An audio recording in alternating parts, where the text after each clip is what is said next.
আর সবাই একটা কি থটস নিয়ে চলেন, খালি চাকরি আর চাকরি, চাকরি আর চাকরি। রিজিকের একটা বড় অংশ আল্লাহ পাক রেখেছেন ব্যবসা নিয়ে। রিজিকের একটা বিশাল অংশ আল্লাহ রেখেছেন কোথায়? ব্যবসায়। উদ্যোক্তা হন, কৃষিভিত্তিক অর্থনীতি থেকে ফোকাস করেন, কৃষিভিত্তিক অর্থনীতি।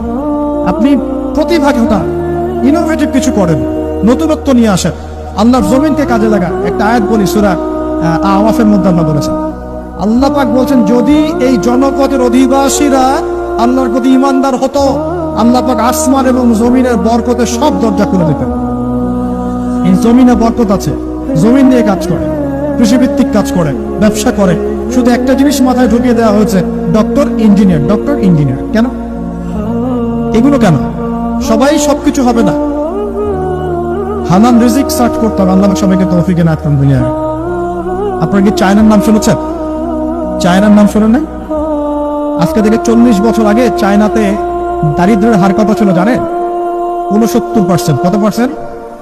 প্রায় 69 থেকে 70% মানুষ দারিদ্র সীমার নিচে ছিল। আজকে এই 2022 সালে ওদের দারিদ্র্যের হার কত জানেন? 1%-এরও কম।